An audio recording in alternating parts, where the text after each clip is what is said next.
बंद करो, live cancel हो जाएगा।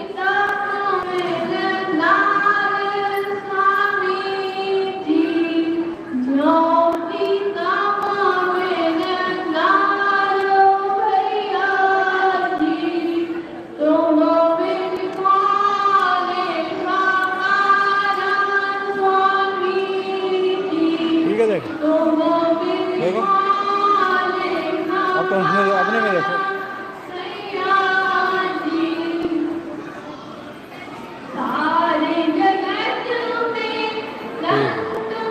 थोड़ा आगे बढ़ा के देखो, उसमें देखो, उसमें देखो अपने के भैया ही बैठे हैं ना, भैया ही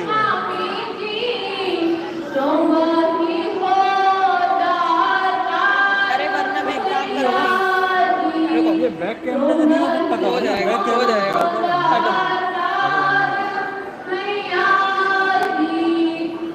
बढ़िया आ रहा,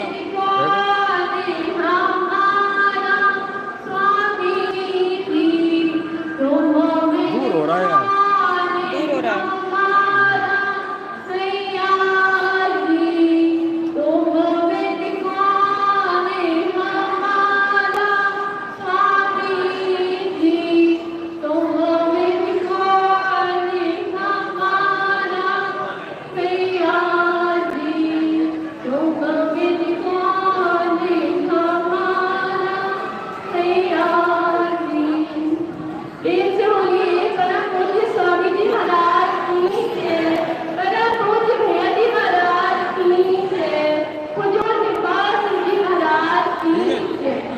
बहुत बहुत धन्यवाद।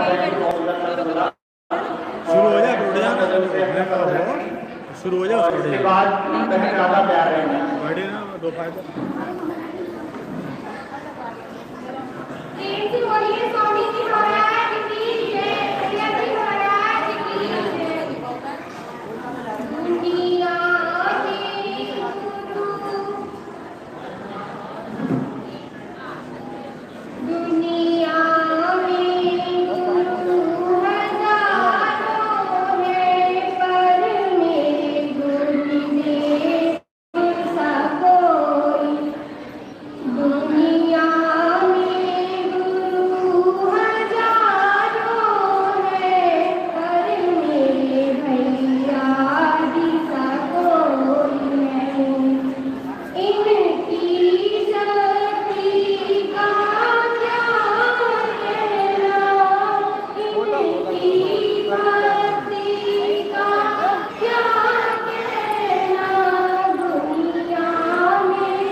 प्रेम से बोलो श्री स्वामी जी महाराज की, भैया जी महाराज की जय।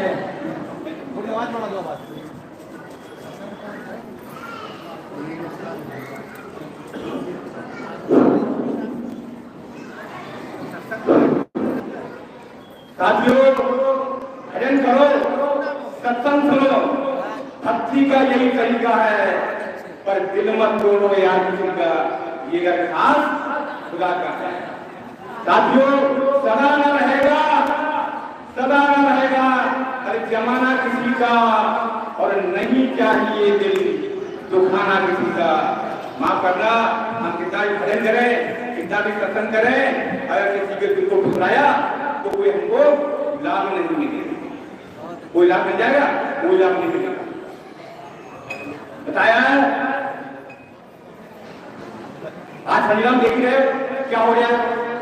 संगीला आश्रम में कुछ लोगों ने, संगीला आश्रम में कुछ लोगों ने अपना अधिकार जमाया है और संगत सारी तड़प रही है, मगर इन्हें तरस नहीं आया है। क्यों? ये दौलत के भूखे हैं, इन्हें दौलत चाहिए और कोई काम नहीं। बताया चोर चक्कर मत उछलो तुम, चोर चक्कर मत उछलो तुम, कार्रवाई तुम्हारी फर्जी है, और इस गद्दी पर कोई बैठेगा तो स्वामी जी की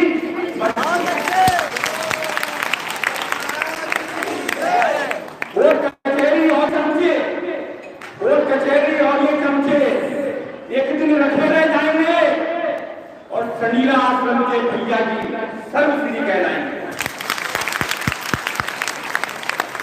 एक छोटा शब्द साथियों मैं आपके सामने प्रस्तुत करने जा रहा हूं। अरे चमचों का फैशन चला गया, अब आपके धोखे से संगत में खुशी अब आ गई, भैया के आने से सभी खुश नजर आते हैं तो कुछ परेशान लगते हैं। कुछ तो परेशान नहीं, जो खुद शनिराम बैठे हुए ये परेशान है। इनका क्या होगा? कि धीरे धीरे चले जाएंगे ये शैतान संगीला से, फिर से संगत जुड़ गई है भैया जी के आने से। अरे क्या सोचते और क्या हो गया, ये कोई चमचों को चेहरे इनके सूख रहे हैं, नहीं मिलेंगे माल खाने को।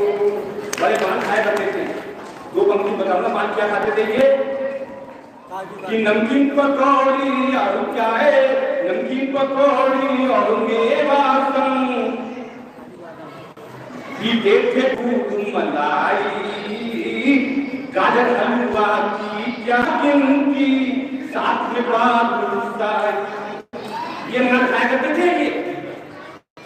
आगे क्या बताया है? हाँ, स्वामी जी जो धरोहर इन लोगों ने मौज उड़ाई थी, भैया जी की जय बोल के इन्हीं को गुस्सा आती थी। बड़े बात थी लोग, भैया जी का नाम न लो ये हमको समझाते थे, कितनी सेवा लाए हो ये हमसे कहते थे, मगर बेचैन रहते थे। चमचों का फैशन चला गया, अब हवा के धोखे से संगत में खुशी अब आ गई, भैया के आने से सभी खुश नजर आते हैं तो कुछ परेशान लगते हैं। और क्या है? संगीला के लोग क्या करते हैं मालूम है? कि बंद कमरे में बैठ कर ये आपस में मीटिंग बनाते थे, होती थी कोई नई बात संगत को नहीं बताते थे। बड़े हाथ जुड़े थे ना, संगत को नहीं बताते थे क्या बात है, कमरा बंद कर लिया और मीटिंग कर ली। तो बंद कमरे में बैठ कर ये आपस में मीटिंग बनाते थे, होती थी कोई नई बात संगत को नहीं बताते थे। भैया जी के दर्शन को हम लोग तरसते थे। कब आएंगे भैया जी आपस में कहते थे, मगर बेचैन रहते थे। चमचों का फैशन चला गया, अब छपा के ठोके से संगत में खुशी आ गई भैया के आने से। सभी कुछ नजर आते हैं तो कुछ परेशान लगते हैं। ये छोटी सी लाइन बताइए। जय बोलो, जय बोलो, जय बोल लो। तो स्वामी जी महाराज की, भैया जी महाराज की जो हुक्म हमारा ये सब क्या है। सभी भाई बहनों से मेरी एक प्रार्थना है, मंच की मर्यादा रखें। अभी भैया जी मीटिंग में रहते, भैया जी ने कहा किसी का मान सम्मान पीछे 10 साल पीछे कुछ हुआ होगा, उसे आप लोग बार बार यही करोगे तो मेरा रहना बेकार है। तो हम लोग सोचते हैं, बहुत लोग सोचते हैं, जो भी हुआ है सब हमारे भाई हैं, इन चीजों को प्रसारण ना दें। मेरी प्रार्थना है हाथ जोड़कर। अभी मीटिंग इसी बात पर हो रही है। भैया जी ने 5 बिंदु दिए हैं, अगर इसमें हम लोग खड़े उतरेंगे तो भैया जी कह रहे हैं काम करूंगा, नहीं तो क्या आप हम लोग चाहते हैं कि सारी टीका एक दूसरे का विरोध। भैया जी ने कहा किसी का मान सम्मान रखना ही हमारा धर्म है। 10 साल पहले कुछ भी हुआ उसे हमें भूल जाना है, वो हमारा भाई है। भैया जी ने कहा वो हमारा कोई भाई है, कभी ऐसी कोई स्थिति नहीं होगी, कुछ हो गया होगा, लेकिन इन बातों को बार बार ना रखने की मेरी प्रार्थना है। आज की मीटिंग से मैं इस चीज के लिए भैया जी ने सबको निर्देश दिया है, तो हम लोग भी सोचें। बोलो स्वामी जी महाराज की, भैया जी महाराज की। दूसरी बात और मैं कहूंगा, डॉक्टर साहब हमारे वरिष्ठ हैं, मैं तो उनसे अंकल जी कहता हूँ, उन्हें ये सोचना चाहिए हमें किसी भाई को अंशा चमचा कहना उचित नहीं है। आप एक डॉक्टर अध्यापक, डॉक्टर, वकील, इन्हें शोभा नहीं देता। और ये जो हमारे भैया जी का मंच है, मालिक बैठा है, हमारे यह सब सत्संगी नहीं है, पता नहीं क्या क्या हमारे यहाँ रिकॉर्डिंग होती है। तो मेरी प्रार्थना है जो भी स्टेज पर आए केवल शब्द अनमोल शब्द से बोले, बनावटी शब्द कोई नहीं होगा। अपने घर गली गलियारों में सत्संग करें तो शब्द बोले, प्यार करने की मर्यादा बना के रखनी है, जैसा भैया जी का निर्देश है। और स्वामी जी महाराज की, कृपाल सिंह महाराज की, सभी संत महापुरुषों की, बोलो भैया जी महाराज की। जो भाई बहन इधर खड़े हुए हैं उनसे मेरी प्रार्थना है पंडाल में आ जाए, थोड़ा अच्छा ही दस्ता कुछ ही देर में भैया जी महाराज की समाप्त हो चुकी है, स्टेज पर आ जाएंगे। तो जो लोग इधर खड़े हैं वो पंडाल में बैठ रहे हैं, और थोड़ा ये दीवार पर बैठने की आदत है हम लोगों की, पंडाल में आकर बैठे, सामने बैठे भैया जी के दर्शन हो थोड़ा ठीक नहीं लगता। अंदर में बैठा था, मुझे निकलते ही पहले निर्देश मिला कि जो लोग रोड पर घूम रहे हैं, जो लोग दीवारों पर बैठे हैं, इन लोगों को अंदर बैठाएं। तो मैं आपके चरणों में नतमस्तक होकर प्रार्थना कर रहा हूँ कि आप लोग पंडाल में आकर अपना अधिकार ग्रहण करें। बोलो स्वामी जी महाराज की।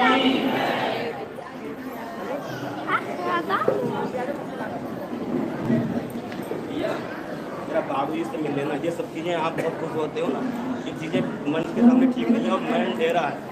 कितने लोग की काटिंग होती है, मैं एक शब्द बोलता हूँ, लखनऊ तक बोल शब्द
अब मैं निवेदन करूंगा भाई अशोक महारोगी से अशोक पटेल जी वो एक शब्द रखेंगे।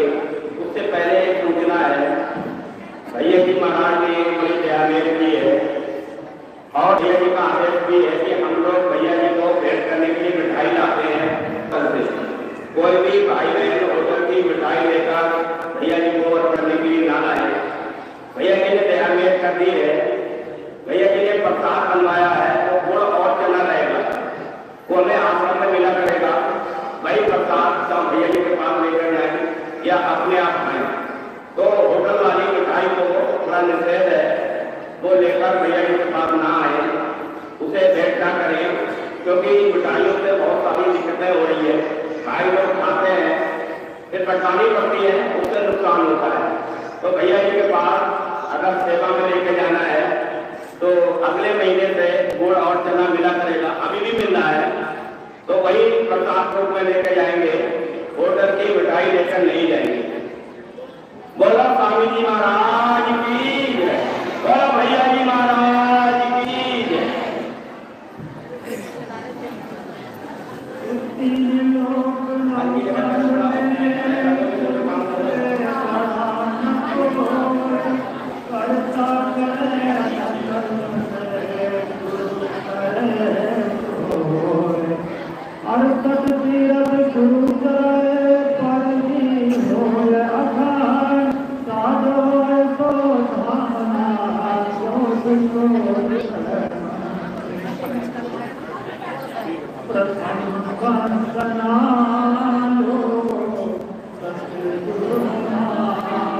महीने हो गए मुंह पे मिठाई रखी है, दोनों भैया भी लेते हैं। नंबर आती है, चरण प्रसाद है।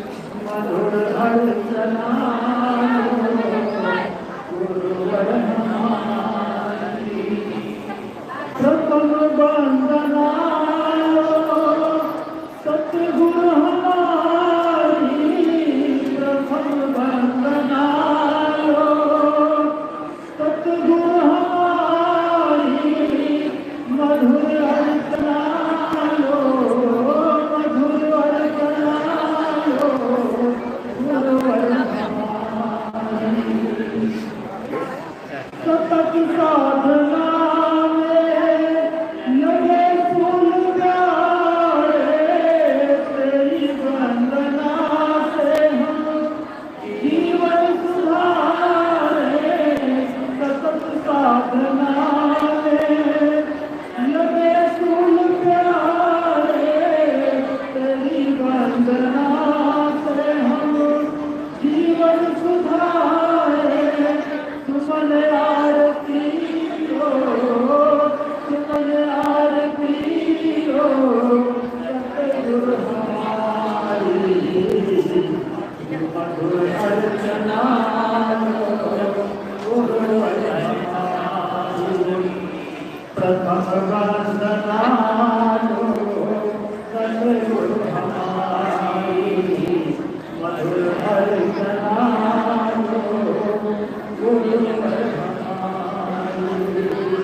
प्रार्थना है।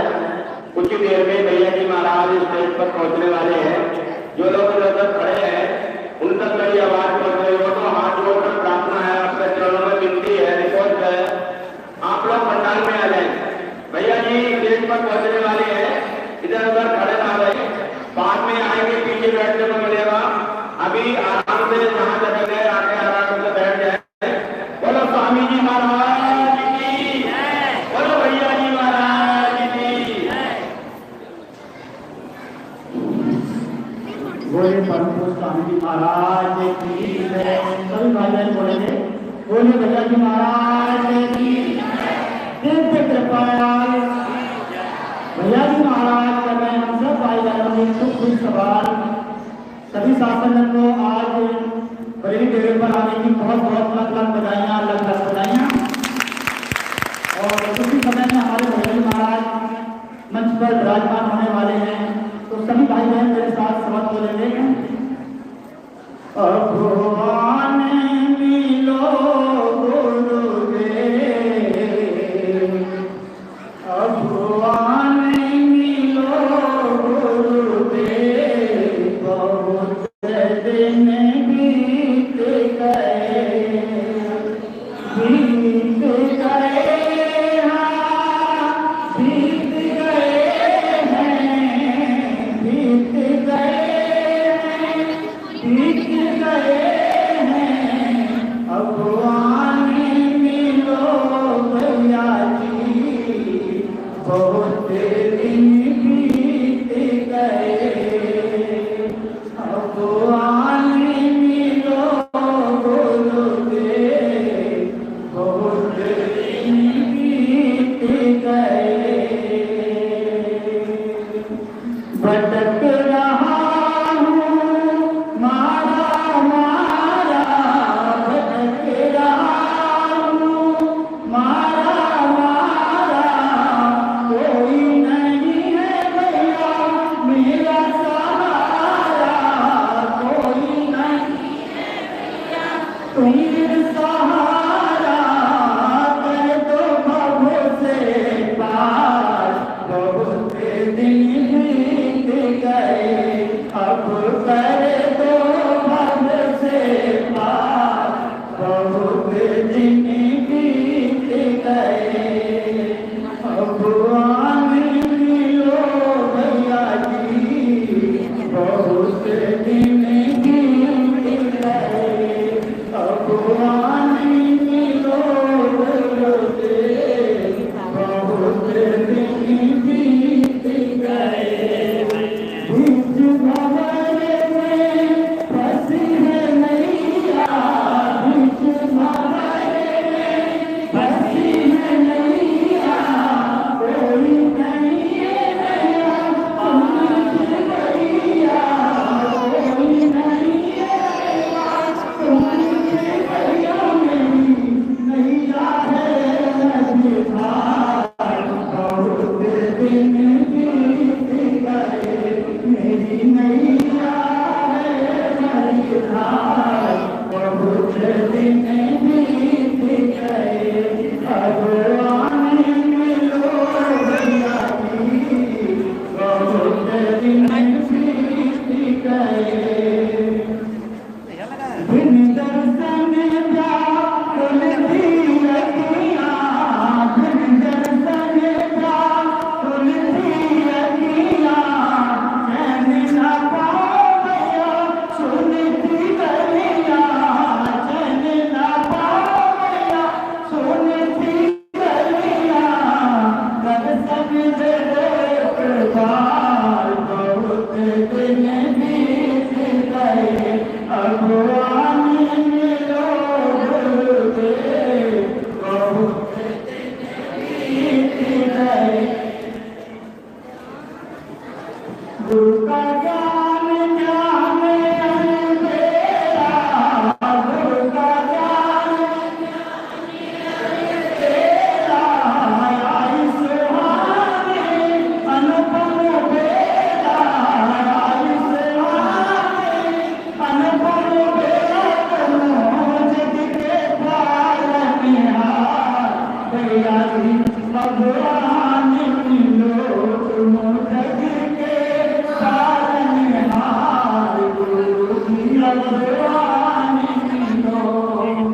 विनती हमारी स्वीकार कर लो, विनती हमारी भैया स्वीकार कर लो, बाहों में अब सबको भर लो, बाहों में अब सबको भर लो, हम बड़े हुए हैं तेरे द्वार, बहुत दिन बीत गए, हम बड़े हुए हैं तेरे द्वार, बहुत दिन बीत गए। भगवान मिलो गुरुदेव, बहुत दिन बीत गए। दीन दयाल सतगुरु मेरे स्वामी, दीन दयाल भैया जी मेरे स्वामी,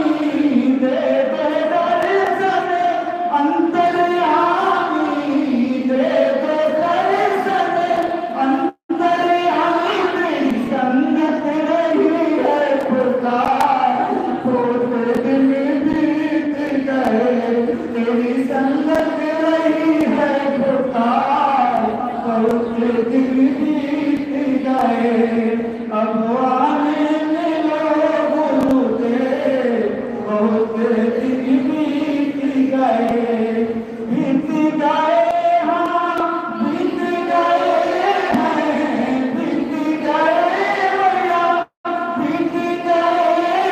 अब आने से लोगों के बहुत दिन बीत गए, बहुत दिन बीत गए, बहुत दिन बीत गए। बोले परम स्वामी महाराज की जय, परम भैया जी महाराज की जय। नित्य कृपाल चलो अब मैं समाज से निवेदन करता हूँ, वो एक शब्द रखें।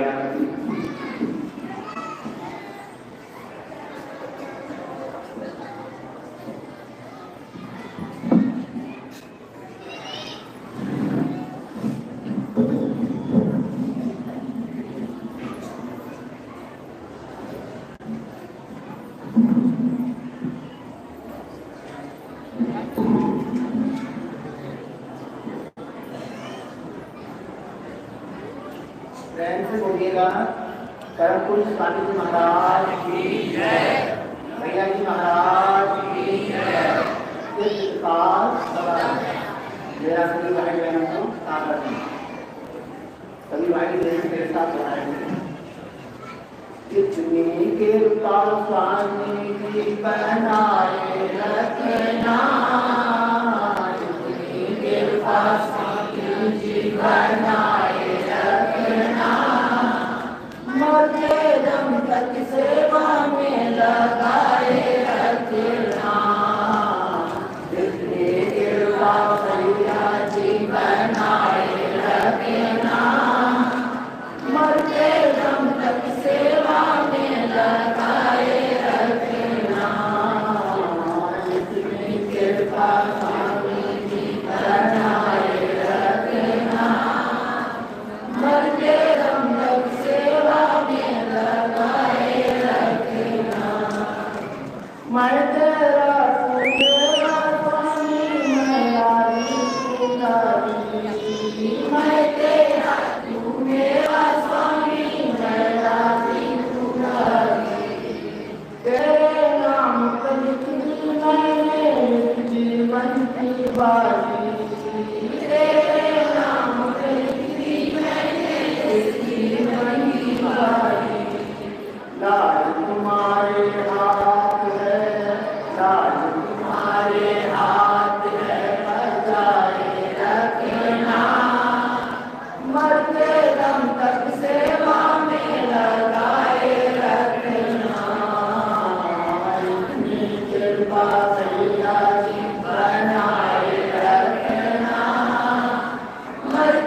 सब्जी की प्यारी श्वास संगत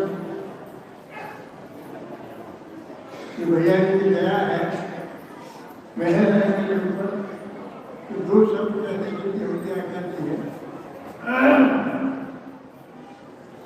मैं आज इस पावन मौके पर क्या कहूँ, संगत को यही कह सकता हूँ कि भैया जी ने पूर्ण विश्वास बनाए और किसी तरह का कोई अन्यथा भाव न था।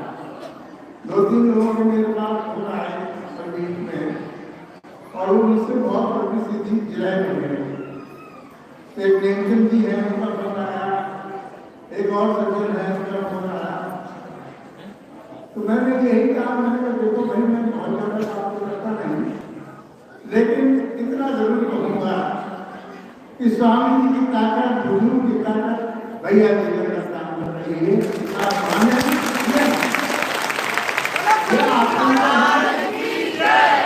मेरे कहने से कुछ नहीं होगा। आप अपना व्यक्तिगत अनुभव बनाए। आज मेरा जो अनुभव बना है वो भी अगर करत अभ्यास की जरूरत हो तो अभ्यास करने से सब कुछ प्राप्त हो जाता है। ये नाम जो प्रभु ने दिया है, मुझे दिया है, ये ऐसी अलौकिक दौलत दी है कि संसार में सब कुछ मिल सकता है, नाम नहीं। नाम उसी को मिलता है जिसके लिए घुटते हुकुम हो जाता है। सदगुरु जिसको बख्श देते हैं उसको नाम मिलता है, उसको नाम संसार में दुर्लभ। सब कुछ मिल जाएगा, ऐसा आराम वैभव तमाम चीजें मिल सकती हैं, लेकिन नाम जैसी दौलत किसी बिरले को मिल सकती है। तो मैं यही कहूँगा आप सब लोग बड़े भाग्यशाली हैं, भैया जी के चरणों में जुड़े हुए हैं, स्वामी जी के नाम लेवा है, हुजूर के नाम लेवा है।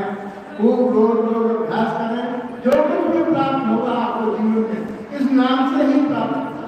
जितना इसका रट्टा लगाएंगे, जितनी इसकी कमाई करेंगे, सारी रात गुजार दीजिए, इसी से सब कुछ प्राप्त करना है। इतनी बात अगर अपनी बात को पाने को प्राप्त है।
Thank you.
गुरु प्यारे शास्त्र है,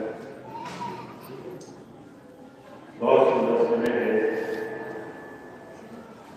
सत्संग की पावन घड़ी है। संतों महापुरुषों के सानिध्य, उनकी शिक्षाओं का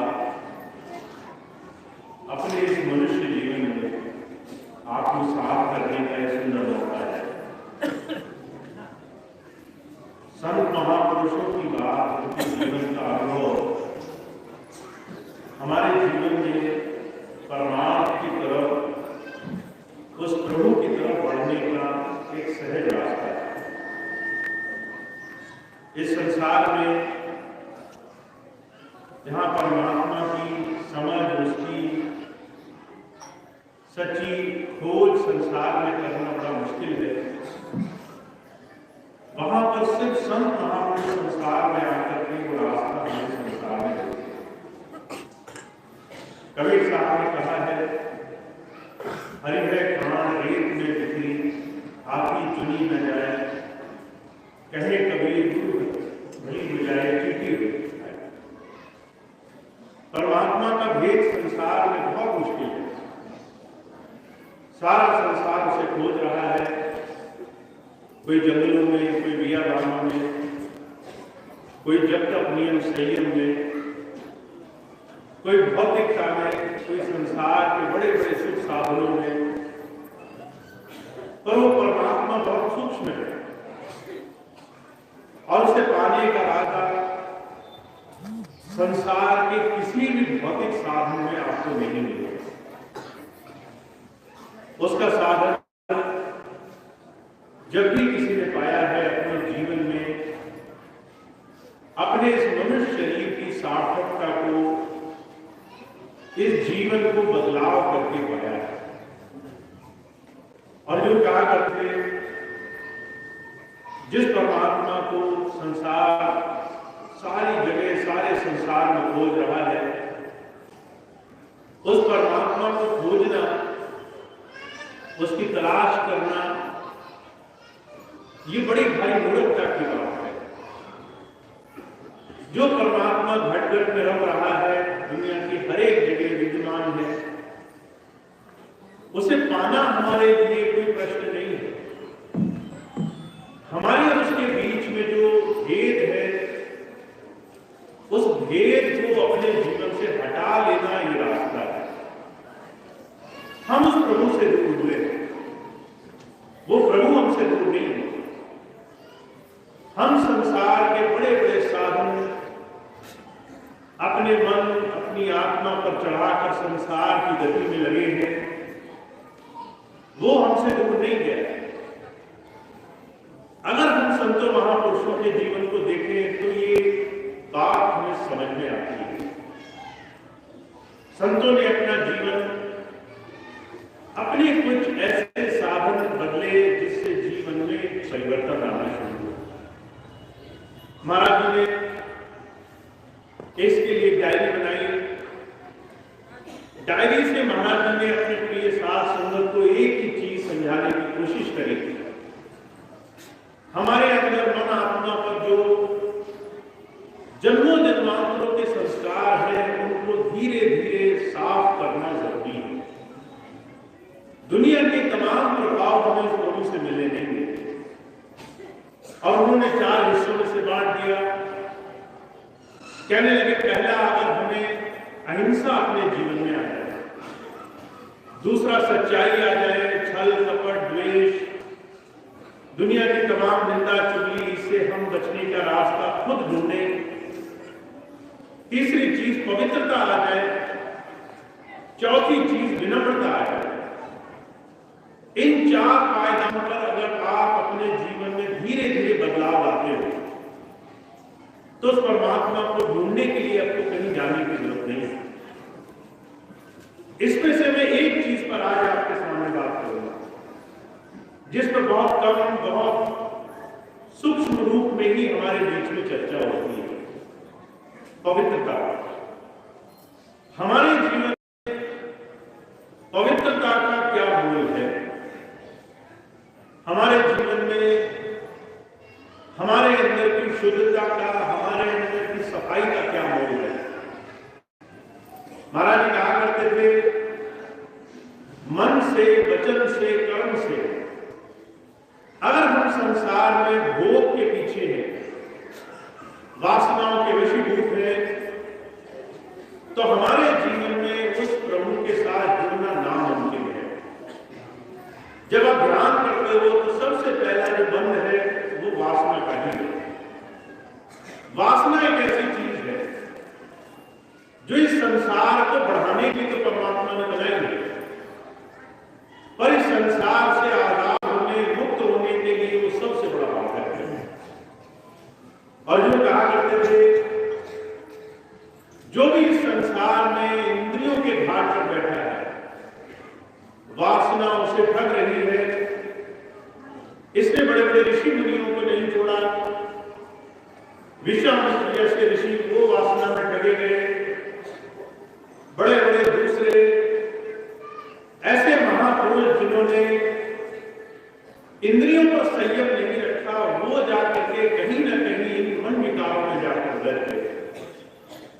आज ये इस कलयुग में सबसे बड़ा संसार में फंसाने का साधन है।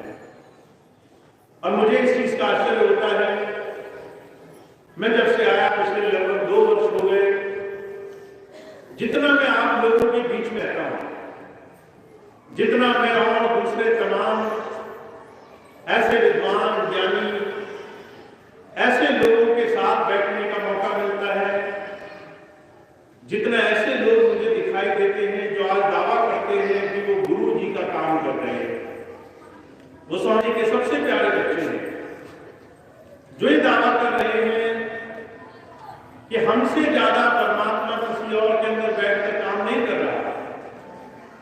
ऐसे ऐसे लोग जो संसार को डरा करके अपने साथ जोड़ने की जुगत में लगे हैं, मुझे आश्चर्य होता है वो भी इस छोटी सी चीज से ठगे जा रहे हैं। वो भी आज इन वासनाओं के वशीभूत होकर के संसार में बड़े बड़े जामे पहनने के बाद एक छोटी छोटी ठगी में अपने जीवन को बर्बाद कर रहे हैं। और मेरे सामने कई ऐसे जीवन को उदाहरण आए जहां मैंने ऐसे लोगों को जो दावा करते थे कि हमसे बड़ा कोई नहीं है, वो अपने इस छोटे से भोग के कारण भोग नहीं पाए और संसार में ठगे गए। और महाराज जी कहा इसकी शुरुआत कहां से होती है? इंद्रियों से। कहा इंद्रियों के बस मन रहे, मन के बस रहे बुद्धि, कहो ध्यान कैसे लगे जहां ऐसा है। हमारी जो इंद्रियां हैं ये हमारे मन की खुराक हमें देती है। हमारा मन जो चाहता है वो इंद्रियां इकट्ठी करके इसे देती है। अब हम मन से तो निर्बल हुए नहीं, हमने बाहर से अपने शरीर को धोया, सुंदर कपड़े पहन लिए, सफेद कपड़े पहन करके हमने अपने आप को ऊंचे स्थान पर बिठा लिया। कुछ वर्ष इधर उधर के काम करके 10 लोगों ने सम्मान पा लिया, पर मन की हालत हो जाए। मन आज भी इन्हीं इंद्रियों के वशीभूत अपनी छुट्टी इच्छाओं के पीछे दौड़ रहा है।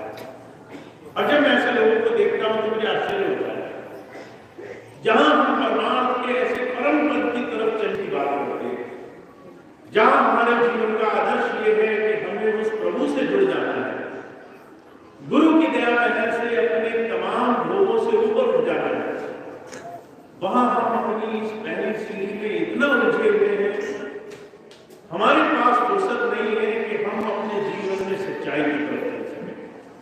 अब संतों महापुरुषों ने इसके बारे में क्या कहा है वो थोड़ा सा गौर करना है। महाराज जी कहा करते थे जो भोग और वासनाओं में प्रकट है, जिसके लिए पवित्रता कोई प्रश्न नहीं है, जो है दूसरे की माताओं बहनों को, दूसरों के घर में दूसरों को जब देखता है तो उसके मन में भाव बजते हैं। तो महाराज जी कहा करते थे वो अपने जीवन में इस पहले ही सबसे बड़े पड़ाव में हार मान रहा है। मन आज भी इस तरह की चीजों में उलझा है जहां पर हम अपने जीवन में आगे बढ़ने को तैयार नहीं है। महाराज जी कहा करते थे बड़े दार्शनिक हुए। उन्होंने कहा किसी पर स्त्री की आंखों में 5 क्षण से ज्यादा देखने से ज्यादा भोग पैदा होता है।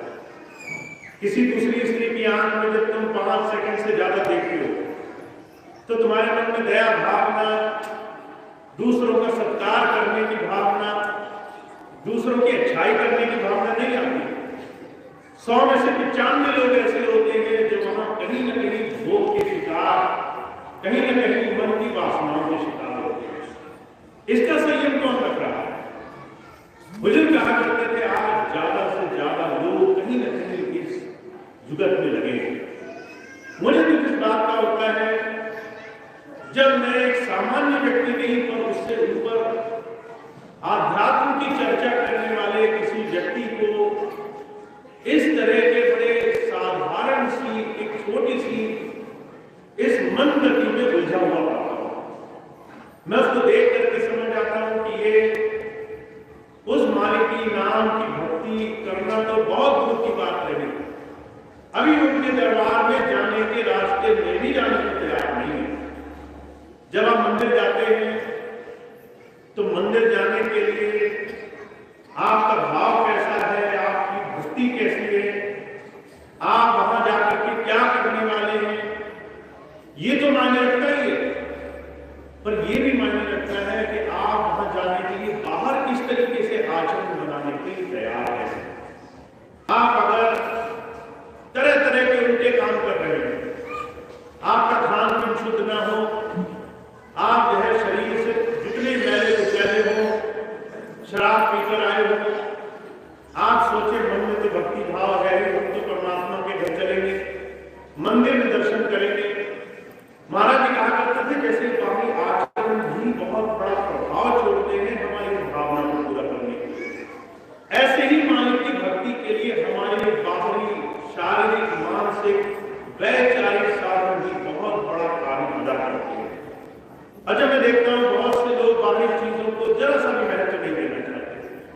लोग कहते हैं भैया जी को क्या है, भजन कराएं, बाहर हम जैसे भी रहें, हमारा अपना जीवन है, हम चाहे किसी को गाली दें, हम चाहे किसी को बुरे, हम चाहे किसी के लिए मन में बुरी भावना रखें, हम चाहे किसी के लिए अपना अपना मन कैसे ही बनाए, उससे आध्यात्म से क्या लेना देना। महाराज जी कहा करते थे अगर हृदय साफ नहीं होगा, अगर दिल का शीशा साफ नहीं होगा तो इसमें प्रभु का अक्स नहीं पड़ेगा, इसमें मालिक का दर्शन नहीं होगा। तो महाराज जी ने तो 4 चीजों की चर्चाएं की है कि आप हिंसा त्याग लो, आप झूठ को धीरे धीरे अपने जीवन में उतना सीमित कर दो जहां से काम ही चलना जरूरी है। जहां आपको लगे कि मेरा काम इसके बगैर चलेगा नहीं, वहां ही बस अपनी एक छोटी सी अवधारणा का इस्तेमाल करो, ज्यादा से ज्यादा सच्चे रहो। चौथी चीज के विनम्र रहो, मत करो, विमान मत करो, पर उसमें एक बहुत संवेदनशील चीज को महाराज जी कहा करते थे पवित्रता का ध्यान रखो। पुरुष पर स्त्री के लिए, पर स्त्री पर पुरुष के लिए, आपके जीवन में मालिक के अलावा दूसरी किसी चीज का कोई स्थान आपके जीवन में उचित नहीं रहता। जब हम इन छोटी सी चीज को नहीं समझते, जब हम इस छोटी चीज की अपने जीवन में पालना नहीं करते, तो हम भक्ति से कोसों दूर चले जाते हैं, भक्ति तो हमारे जीवन में नजदीक तक नहीं रहती। और मैं ये चाहता हूं हमारे जितने भी भाई गुरु के शरण में, गुरु जी की सोबत में आए हैं, आचरण पर बड़ा विशेष ध्यान रखें। आपका जीवन बाहर से जैसा होगा वैसा ही आप अपना आंतरिक जीवन बना पाओगे। बुजुर्ग कहा करते थे आपका आंतरिक जीवन आपके बाहरी जीवन की दशाई है। आप ये कहो कि मैं बाहर किसी को कितना ही गाली गलौज करूं, अंदर से तो मैं मालिक से जुड़ा हुआ, क्या आप इस बात को मान लोगे? क्या आप इस बात का भरोसा कर लोगे? कोई आदमी घर जाए, अपने पति पत्नी को, अपने बच्चों को, अपने माता पिता को बड़ा बुरा व्यवहार करता हो, बाहर निकलते ही बड़ा साधु बन जाए कि भाई मुझसे ज्यादा तो संसार में परोपकार करने वाला कोई नहीं। तो ये परोपकार कैसे माना जाएगा जब तुम अपने घर में सच्चे नहीं रह सकते हो, जब अपने घर में सरल नहीं रह पाते। महाराज जी कहा करते थे आपका आचरण आपके आंतरिक तरक्की की सीधी साधी परिभाषा है। आप जब गुरु की सोबत में आ गए तो आपने एक बड़ा भारी संकल्प ले लिया कि मैं अपने जीवन में अंदर से मालो माल होना चाहता हूं, मेरा हृदय पवित्र हो, मेरे अंदर उस परमात्मा के उस गुप्त भेद का मुझे भेद मिले, वो अंतर का ज्ञान मिले जिसे कमाने के लिए संतों ने वर्षों वर्ष साधना करी है, इतने कठिन जप किए हैं, सहज भक्ति मुझे तो आसानी से हासिल हो जाए, पर उसके लिए आपका आचरण, बाहरी जीवन में आपका व्यवहार, आपका बाहरी जीवन ये संकल्प से बना हुआ होना चाहिए। अगर आपने अपने बाहरी जीवन पर नजर नहीं रखी, दूसरे की तरफ देखते रहे कि दूसरा आकर मेरा सुधार करे, तो समझ लीजिए आपने अपने जीवन के सारे दरवाजे बंद कर दिए। सुधार जब भी करोगे आप करोगे, जब भी अपने जीवन में बदलाव लाओगे आप लाओगे। गुरु जी आपको सारी बात बताएंगे, आपको बात अच्छी लगेगी, अगर उसको बात को मानने का दिल करेगा तो बदलाव करोगे तो आप करोगे। जब आप संत की, गुरु की कोई बात सुनकर जाते हो, वो बात जब दिल में घर करती है, तब आप जाकर के उस बात का जीवन में अनुसरण करने के लिए कदम बढ़ाना शुरू करते हो। तो ये क्या करते थे, इस बात की सीधी सीधी परिकाष्ठा समझो अपने जीवन के लिए। जो लोग ये मानते हैं कि हम गुरु से बहुत प्रेरित होते हैं और वो 2 घड़ी उसके लिए समय देने के लिए अपने आप को पूरी तरीके से विफल पाते हैं कि हमारे पास तो समय नहीं है, तो समझ लीजिए वो प्रेम की बात पूरी तरह से सच्ची नहीं है। मुझे बड़े अच्छी तरह से याद है, बहन जी आई आकर के कहने लगे मैं स्वामी जी से इतने वर्षों से जुड़ी हुई हूँ, स्वामी जी ने नाम लिया, परिवार बहुत अच्छा हो गया, फल फूल करके खूब जीवन में सारे आनंद मिले, सुख समृद्धि, घर परिवार सब अच्छा हो गया। मुझे जो है आप जब बार बार कहते हो भजन करने के लिए तो बार बार सोचना पड़ता है। मैंने कहा ऐसी क्या बात हुई? कह रहे हैं सुबह पूजा करती हूँ, शाम को पूजा करती हूँ, सारा टाइम उसमें निकल जाता है, बीच में समय नहीं मिलता कि आप कह रहे हैं आधे घंटा ध्यान करो, वो ध्यान का समय में कहाँ निकालूं। मुझे सुनकर आश्चर्य हुआ। एक तरफ ये बहन कह रही है मैं गुरु जी से बहुत प्रेम करती हूँ, 30 साल स्वामी जी से मेरा बड़ा अटूट प्रेम रहा है, दूसरी तरफ वो कह रही है स्वामी जी को समय कैसे दूं, समय देने के लिए फुर्सत नहीं मिल पा रही है। ये कैसा प्रेम है? एक तरफ हम कहते हैं हमारा सब कुछ गुरु जी का, दूसरी तरफ हम उनको अपने हृदय में बसाने के लिए अपना जीवन भर जोड़ने के लिए तैयार हैं।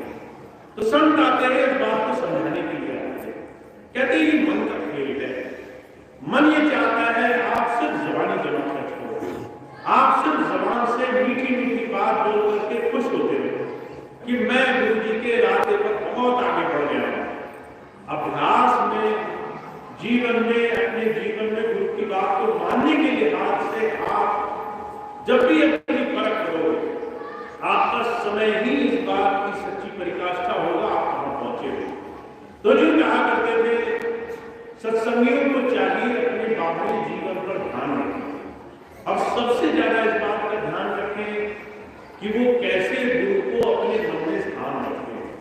अगर हम उसको सब कुछ मानते हैं, हम कहते हैं कि वो सर्वव्यापी है, सर्वज्ञ है, सर्वज्ञ है, सब कुछ उसके करने से हो रहा है, तो इस बात को हम अपने जीवन में पक्की तरह से गांठ बांध लें कि जो सब कुछ जानता है, सब जगह है, सब कुछ उसके करने से हो रहा है, तो वो जो रास्ता बता रहा है वो आपके जीवन में सिर्फ और सिर्फ शुभ करने वाला है, सिर्फ आपके जीवन में लाभ करने वाला है। तो जो क्या करते थे सत्संगियों को चाहिए, खास तौर से सत्संगियों के ऊपर जो 20-20, 30-30 वर्ष से गुरु की सेवा में लगे हैं, ऐसे सेवादारों को चाहिए जो सेवादारों से ऊपर भी और ऊंचे पद पर है, उनको चाहिए कि वो अपने जीवन में आदर्श करके दिखाएं, ऐसे बने जिससे दूसरे इंसान के सामने किसी की अपने जीवन में अवधारणा करने के लिए एक संकल्प शक्ति हो कि देखो उसने अपने जीवन को ऐसा बनाया है। और मैं आपसे कहता हूं एक चीज से शुरुआत करो, अपने जीवन में पवित्रता धारण करो, अपने जीवन को बहकने मत दो, अपने जीवन को साफ करके रखो। कोई आपसे कैसा ही व्यवहार करे तुम मर्यादा रखो, कोई आपसे कितना ही प्यार से बात करे उसमें बहक मत। वहां हिम्मत से डट करके अपने गुरु के वचनों के अनुरूप अपने जीवन को आगे बढ़ाओ। लोग आपको जरा सी देर में गिराने के लिए जाने अनजाने में कार्य करेंगे। जब कोई देखेगा आप आगे बढ़ रहे हो, लोग बड़ी तारीफ करेंगे कि भाई ये तो बहुत ऊंचा सत्संगी हो गया, भजनाबंदी हो गया, खूब अच्छे भजन करता है। आप सेवा में लगोगे, लोग आपको टांग खींचने की कोशिश करेंगे, कहेंगे ये देखो कितना बढ़िया सेवादार है, इससे सेवा में जो है सही मायने से आप जो है भजन सिमरन करने की कोशिश करोगे, आप जीवन में अपने आहार पर संतुलन रखने की कोशिश करोगे, लोगों के यहाँ जाओगे कहोगे कि मैं 4 टाइम नहीं खाता, मैं जो है कम खाता हूँ, मुझे भजन करना है, तो लोग बड़े ताने मारेंगे, कहेंगे कि ये देखो ये आए हैं, इन्हीं को सारा भजन करना है। जितने भी लोग संसार में हैं, जैसे संभव होगा आपको अपनी तरह बनाने की कोशिश करेंगे। कारण क्या है?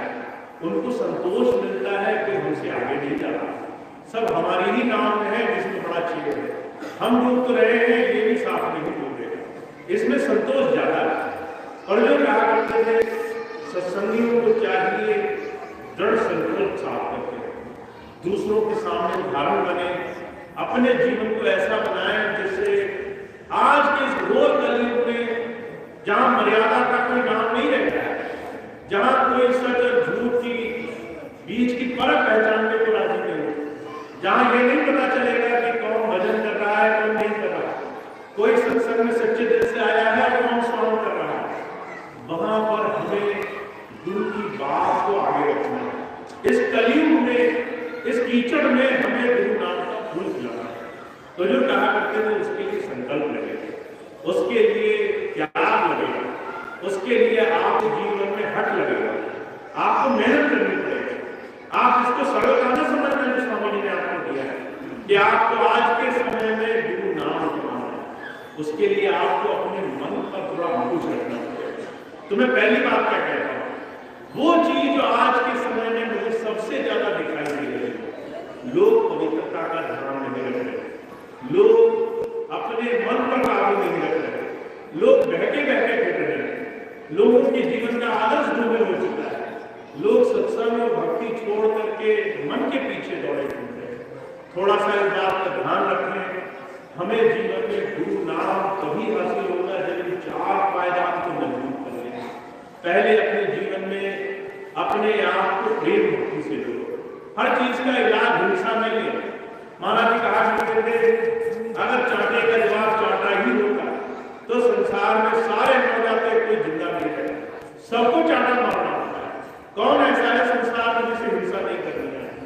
पर जो है आपके मन में उस गुरु प्रेम का भाव होना चाहिए। आप सबको संसार में उसकी दृष्टि से मत देखो।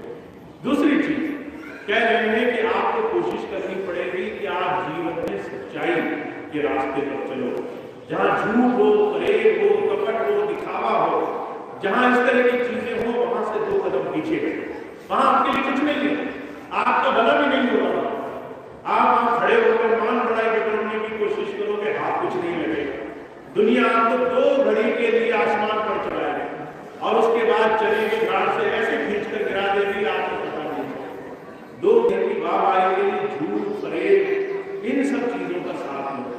और सबसे बड़ी बात जो मैं आपसे चाहता हूँ, खास तौर से जो सत्संगियों में भाई सेवा के रास्ते पर चल रहे हैं, मर्यादा रखो, आपको पवित्रता को जीवन में धारण करो। अगर आप शादीशुदा हो तो घर से बाहर नहीं जाओ, दूसरों को गलत नजर मत रखो, दूसरों पे जा करके इस तरह के जीवन में। सत्संगियों को चाहिए, सेवादारों को चाहिए, सेवादारों से ऊपर जो मुखिया है उन्हें चाहिए जीवन में आदर्श प्रस्तुत करें। और अगर आप इस चीज पर चलेंगे तभी गुरु भक्ति के रास्ते पर लगेंगे। और मैं एक चीज मानता हूँ, हमारे इस सत्संग सब परिवार में हमारे जितने भी घर के सदस्य हैं, जैसे घर में रहते हैं, आप अपने घर में जाओ, अपनी माता को, अपनी बहन को आप सम्मान की दृष्टि से देखो, वहां आपके मन में छल नहीं आ जाता, वहां आपके मन में भोग नहीं आ जाता। अगर आप अपनी माता बहन को देखोगे, मन में हमेशा सम्मान रहेगा, हमेशा मन में आदर की भावना रहेगी। महाराज जी कहा करते थे ऐसे सबके लिए बनाना है, ऐसा ही भाव सबके लिए रखना है। मेरे लिए ये बहुत मैं आपको एक चीज और बताना चाहता हूँ, आप इस चीज का हमेशा ध्यान रखें। आज से 10 वर्ष पहले जब मैं आश्रम से गया छोड़ करके, तो बहुत सारे कारणों में ये भी एक कारण था जिसकी वजह से मैं आश्रम से गया कि लोग पवित्रता का ध्यान नहीं करते, पवित्रता छोड़ करके सत्संगों में सिर्फ मनमुक्ता और भोग शामिल था। तब बात कुछ और थी, अब बात कुछ और है। तब मुझे जाना पड़ा। अब जो है आपको जाना पड़ेगा। अगर जो है आप इस चीज पर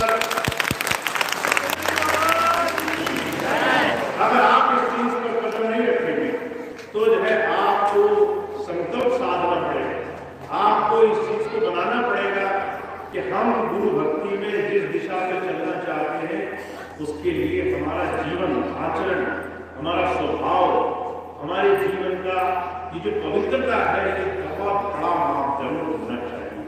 और आप ये मत सोचिए, अभी थोड़ी देर पहले मैंने एक मीटिंग ली, शायद उसमें एक चीज में बोल गया जिसका लोगों ने गलत मतलब निकाला। मैंने उसमें बोला कि मैं अगर आप ऐसा नहीं करेंगे तो मैं जो है चला जाऊंगा, पर मैं जाने वाला नहीं हूँ।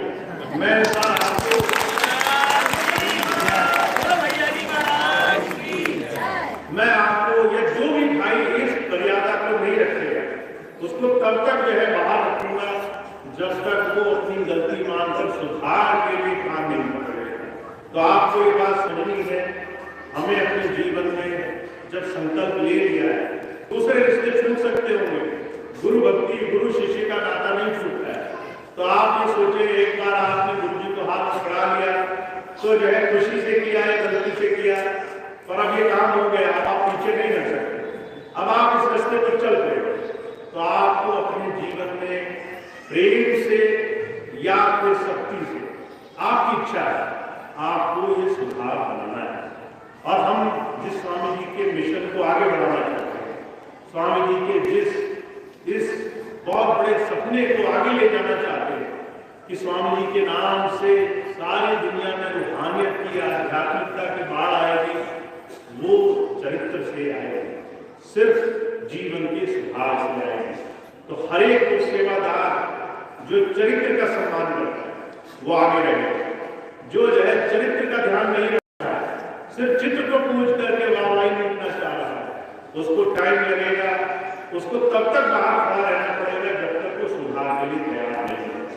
मैं एक और चीज आपको बताना चाहता हूँ। बहुत से लोग ये प्रचार कर रहे हैं कि भैया जी काल का रूप है, भैया जी जो है काल का रूप बनकर आए हैं। मैं उनके लिए तो काल का रूप हूँ जो है अपने लिए कई गति खोज रहे हैं, जो तरीका ढूंढ रहे हैं कि कैसे उनकी रोजी रोटी संगत की सेवा से चलती रहे। और आपके लिए मैं उतना प्रेमी हूँ, उतना प्रिय हूँ जितना आपको कहीं और मिलेगा। इस बात का ध्यान बहुत से लोग कराने की कोशिश करेंगे, आपको बहुत से लोग भरमाने की कोशिश करेंगे, बहुत से लोग कहेंगे कि भैया जी प्रेम नहीं करते, भैया जी को डांटते बहुत है। पर यह ये सारी चीजें उनके लिए है जिनके मन में जो है, जो है लूटपाट के रास्ते पर है, जो शरणागत है, जो प्रेम में है, जो चीजों को सुधारने के लिए संकल्पबद्ध है, उससे ज्यादा ये गुरु जी के दरबारे किसी और के लिए खुले नहीं है। तो आप अनर्गल बातों में ना फंसे। बहुत से लोग इसी प्रश्न में उलझे हुए हैं, उत्तराधिकारी कौन है, उत्तराधिकारी कौन है। अब आप इन तमाम चीजों को छोड़ करके मन में गुरु भक्ति की, गुरु की बात को जीवन में उतारने की संकल्प की तरफ बढ़ना शुरू करें। नहीं तो सारा जीवन इन्हीं चीजों को गिनने में लग जाएगा कि जो है ये है वो है, आपका सारा समय उसी में बर्बाद होने वाला है। तो उससे बचने के लिए इन तमाम प्रश्नों से बचें और अब गुरु भक्ति में गुरु की याद से अपने जीवन चरित्र को मजबूत बनाने की तरफ कदम उठाना शुरू करें। तो आप सबके लिए इस दिशा में बढ़ने के लिए खूब स्वामी जी आपको आशीर्वाद दें। मैं जितना सहयोग आपको दे सकता हूँ उतना सहयोग आप मुझसे लें, अपने जीवन को सच्चा बनाएं, गुरु भक्ति के लिए मन में एक बड़ी ऊंची और बहुत ही पवित्र अवधारणा रखें कि हम उस मालिक को याद करने के लिए बैठेंगे जिससे हमारे जीवन में उस प्रभु का नाम, उसकी सच्ची भक्ति हमारे अंदर प्रकट होगी।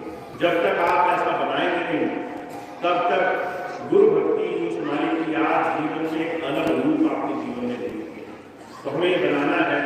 और खास तौर से मैं अपने सेवादार भाई बहनों से प्रार्थना करता हूँ, जितने भी हमारे सेवादार भाई बहन हैं जो संगत की सेवा में लगे हैं, जो संगत के लिए कोई भी सेवा के कार्य के लिए चुने गए, चाहे वो सत्संग की सेवा हो, चाहे वो किसी और तरह की सेवा हो, जैसे ही किसी सेवादार को चुन लिया जाता है, जैसे ही किसी सेवादार को सेवा सौंप दी जाती है, उसका जीवन दूसरों के सामने एक उदाहरण के रूप में आ जाता है। हम 10 लोग उसे देखते हैं, हम कहते हैं ये चुना गया है, इसको सेवा के लिए नियुक्त किया गया है, ये आकर सत्संग करेंगे, ये आकर सेवा लेंगे, ये आकर में सहयोग करेंगे। तो सेवादारों के लिए खास ये संकेत है कि हमें अपने जीवन में इन 4 मापदंड को उतारना जरूरी है। और मैंने आज मीटिंग में भी ये बात बोली है, हमारे जितने भी पदाधिकारी हैं पूरे क्षेत्र में, उन सबको ये निर्देश दिया है कि इन 4 मापदंडों पर सबको बिल्कुल पहली नजर से परखें। अगर कोई किसी का अनादर कर रहा है, अगर कोई किसी के कान भर रहा है, अगर कोई किसी को बिना किसी बात के सत्संग से विमुख होकर के मनमर्जी के रास्ते पर ले जा रहा है, संतों की बात से गलत हटा रहा है, अगर किसी को भोगों की तरफ ले जा रहा है, तो आप वो बर्दाश्त नहीं करेंगे, आप वो चीज स्वीकार नहीं करेंगे। अगर आपने वो चीज स्वीकार कर ली, आपके रहते मुझसे किसी तीसरे से शिकायत आई कि भैया जी आपने वो एक इंचार्ज नियुक्त किए थे, वो तो कुछ करते नहीं है, पीछे जो है ऐसे ऐसी हरकतें हो रही हैं, तो मैं सबसे पहले आप ही से पूछूंगा जितने सेवादार नियुक्त किए गए, और अगर आपके पास जवाब नहीं हुआ तो इसका मतलब है कि आपने ध्यान नहीं दिया, आपने गुरु की सेवा में कहीं न कहीं थोड़ी लापरवाही की। तो इस बात का ध्यान रखना है सभी सेवादारों को, आपको एक जिम्मेदारी सौंपी गई है। और हर एक सत्संगी भाई जो क्षेत्र में है उसका सम्मान, उसका प्रेम भाव गुरु की तरफ लगा रहे, उसकी सेवा गुरु तक पहुंचे, और उसके और आपके बीच में भाईचारे का संबंध, इससे ज्यादा कुछ नहीं। आप जो है उसे गुरु प्रेम की नजर से देखें, गुरु की नजर से देखें, वहां उससे ज्यादा कोई और नजर नहीं होनी चाहिए। इन चीजों में मैंने बड़े सख्त निर्देश दिए हैं, हमें इन चीजों का पालन करना है और कराना भी है। तो आप सब लोग इस बात का ध्यान देंगे। हम स्वामी जी के सपने को साकार करना चाहते हैं, जहाँ प्रमाण आध्यात्मिकता हर एक हृदय में भरी, सबके हृदय में गुरु प्रेम बसा। तो ये ऐसे नहीं है, इसके लिए थोड़ा प्यार है, और ये प्यार हम करने के लिए प्यार है, हमारे सेवा भाई बहन प्यार है, जितने भी सेवादार भाई बहन हैं। तो आप सभी लोग इसमें सहयोग करें। और आज के बाद मैं चाहता हूँ कि पवित्रता वाली एक खास चीज पर मुझे कभी सुनने में शिकायत नहीं है। ये हर एक सेवादार की जिम्मेदारी है कि वो ये चीज किसी भी हालत में बर्दाश्त न करे। तो इस चीज का आप सब लोग पालन करेंगे, ऐसी मेरी विशेष इच्छा है। आप इस चीज को जीवन में उतारेंगे, गुरु की बात मान करके अपने और गुरु के बीच में किसी तीसरी चीज को नहीं आने देंगे, ऐसा मेरा विशेष आप सबसे अनुरोध है। इस दिशा में आप बढ़ें ताकि खूब खूब स्वामी जी की दया में आशीर्वाद आपको। तो इतनी बात है कि मैं अपनी बात समाप्त करता हूँ। आज का सत्संग कार्यक्रम समाप्त होगा। एक दो सूचनाएं हैं वो मैं आपको बता रहा हूँ, उसके बाद आज का कार्यक्रम समाप्त होगा। सबसे पहली बात तो एक दो सत्संग लगे आपके क्षेत्र में, उसका लाभ आप उठा लेंगे। कल का सत्संग बीसलपुर में हमारा स्वामी जी महाराज का आश्रम है, वहाँ पर होगा। कल शाम को ही एक सत्संग बरेली शहर में लगा हुआ है, मॉडल टाउन में शाम को सत्संग है। तो जो भी भाई बहन शहर में व्यस्तता के कारण किसी और वजह से यहाँ आज नहीं आ पाते हैं, या फिर जो भाई बहन आज सत्संग में किसी भी कारण से नहीं आ पाए, आप सबकी जिम्मेदारी है कल शाम के सत्संग में उनको सूचना दे दें। एक और मौका है, कल शाम का सत्संग शहर में होगा, तो मॉडल टाउन में कार्यक्रम है, सभी भाई बहन वहाँ पर पहुँच कर लाभ उठा सकते हैं। परसों मंगलवार को पिलर में एक सत्संग का कार्यक्रम है। भाई रामेश्वर व्यास जी बहुत कहते हैं कि सब जगह हमारा प्रचार कर दें ताकि ज़्यादा से ज़्यादा संगत आ जाए। रामेश्वर व्यास जी आप सबको बुला रहे हैं। परसों के दिन स्टार प्लाजा मैरिज हॉल है, वहाँ पर सत्संग कार्यक्रम है, तो सभी भाई बहन परसों के दिन जरूर वहाँ पहुँच करके सत्संग का लाभ उठाएंगे। अब एक दो सूचनाएं मैं आपको दे दूँ, उसका आप ज़्यादा से ज़्यादा लाभ। पहली चीज ये है, स्वामी जी की संस्था दिव्यानंद योग साधना समिति, ये एक संस्था पिछले दिनों आपके सामने उसका पदार्पण हो गया था, क्योंकि पिछले दिनों उसका रजिस्ट्रेशन कंप्लीट हुआ, सारी कागजी कार्रवाई कंप्लीट हुई। अभी इस महीने वो पूरी तरह तैयार है, इसकी हमारे पास सूचना आ गई। इसका मतलब है नए वर्ष से जनवरी 2024 से स्वामी जी की ये संस्था सेवा के क्षेत्र में साथ साथ सत्संग और ज़्यादा से ज़्यादा संगत से जुड़ने के क्षेत्र में भरपूर काम करेगी। इस संस्था के जितनी भी इकाइयाँ हैं, आपके बरेली में 5-6 तहसीलें हैं, पीलीभीत में 5 तहसीलें हैं, और आसपास बदायूं में फरीदपुर और जितनी रामपुर के, यह आपका पूरा मंडल लगता है। यहाँ इस पूरे क्षेत्र में इस संस्था की इकाइयाँ अपने आप बन जाएंगी, वहाँ के अधिकारी नियुक्त हो जाएंगे। जनवरी में एक सभा होगी जिसमें इस संस्था से जुड़े हुए सभी सदस्य पदाधिकारी आपके सामने उनको मिलाया जाएगा, ताकि आप समझ जाएं आपके क्षेत्रों में कौन लोग हैं जो अब स्वामी जी के मिशन को सुचारू रूप से कर रहे हैं। उस सभा में आप सबको भी बुलाया जाएगा ताकि आप ठीक से इस सेवा के मिशन को ठीक से समझ सकें। उस सेवा कार्य को और गति देने के लिए इसमें सेवादार ज्यादा से ज्यादा बनाने का प्रावधान है।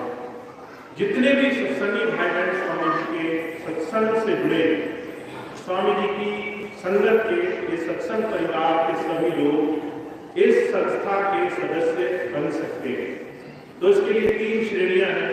आजीवन सदस्य, जो आजीवन सदस्यता लेना चाहते हैं वो मेरे पास आ जाते हैं और मेरे पास वो सदस्य बन जाते हैं। जिन भाई बहनों ने अभी तक आजीवन सदस्यता दी है, जनवरी से उनको की रसीदें मिल जाएंगी।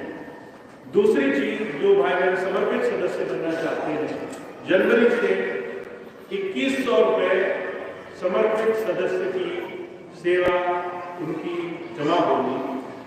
तो वो वार्षिक है पूरे वर्ष की।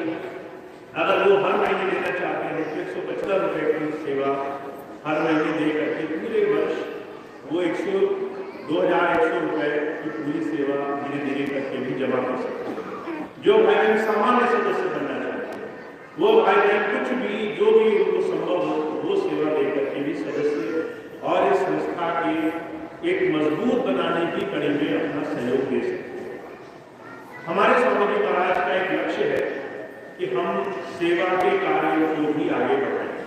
तो मेरा इसके लिए सभी भाई बहनों से अनुरोध है, जनवरी तक जितने भी भाई बहन पुराने जो अभी रसीद जिनको मिली है, जिनके पास पुराना जो भी खाता है, दिसंबर के आखिर तक वो जमा करा देंगे, ताकि जो भी भाई बहन पुराना खाता जमा करा दें उनको नई सामग्री उपलब्ध कराई जा सके। तो जो भाई बहन पुराना खाता जमा करेंगे तभी उनको नया आगे का इस सेवा समिति का पूरा कार्यभार सौंपा जाएगा। तो आप लोग जितने भी इंचार्ज हैं पूरा वर्ष का हिसाब बनाते हैं, दिसंबर तक बना रहे हैं, एक पूरा महीना है आपके पास, और दिसंबर तक आखिर तक जहाँ दिसंबर जहाँ आपको सत्संग में आने का मौका मिले, नहीं तो महीने के आखिर में वो सारी रसीदें जमा कराएंगे ताकि आपको नए वर्ष की रसीदें दी जा सके। तो ये व्यवस्था है जो अब अगले महीने चलनी है बहुत सुचारू रूप से, आप उसका ध्यान रखेंगे।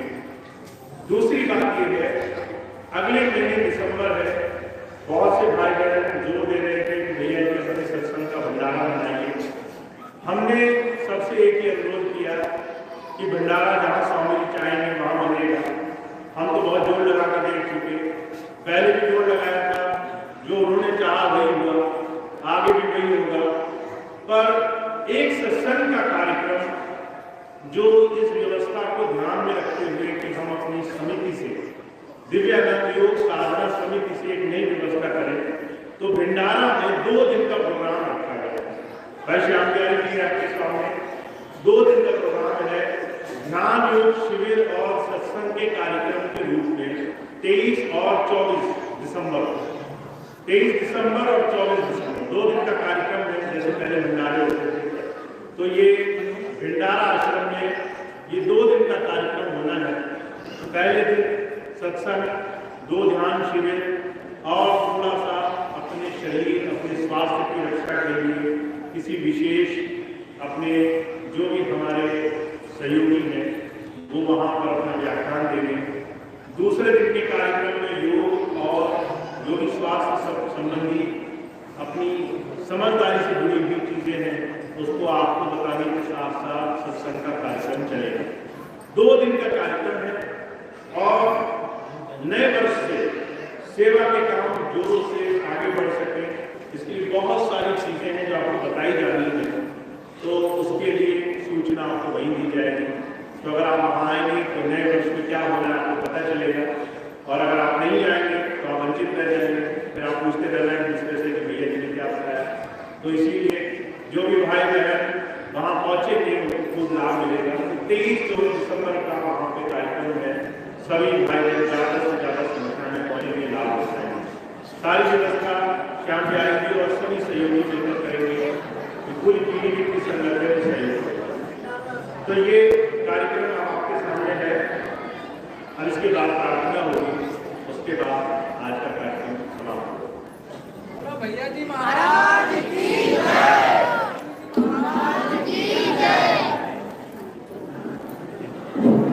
बोलो स्वामी जी महाराज की जय। हजूर कृपाल सिंह महाराज की जय। बोलो भैया जी महाराज की जय।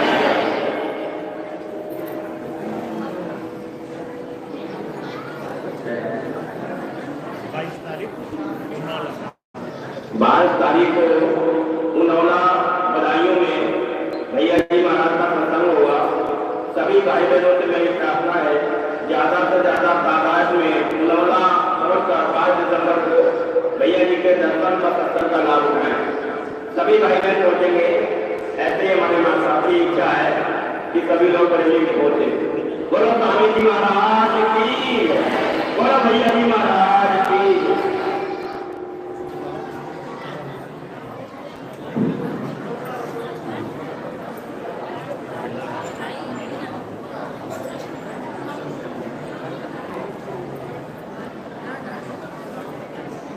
एक सूचना और है, भैया जी महाराज का सत्संग कार्यक्रम लगा हुआ है 21 तारीख में। 21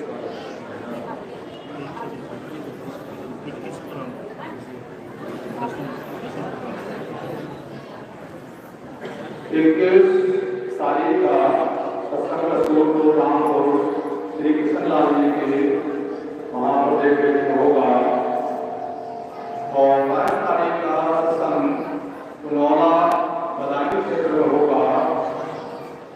23 तारीख का भंडारा श्याम बिहारी जी की देखरेख में होगा। 24 तारीख का भी भंडारा में भी ध्यान लगेगा। ये सत्संग की सूचना दी तो आपको दी गई, प्रार्थना होगी, सभी भाई बहन मिलकर प्रार्थना करें।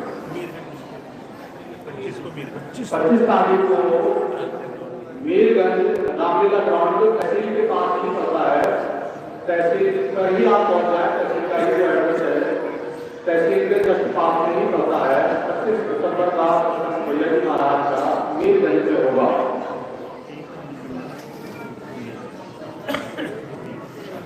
प्रार्थना होगी, सभी भाई बहन प्रार्थना की कंडीशन में बैठ जाए और सभी भाई बहन मेरे साथ मिलकर प्रार्थना करें।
तेरे चरणों में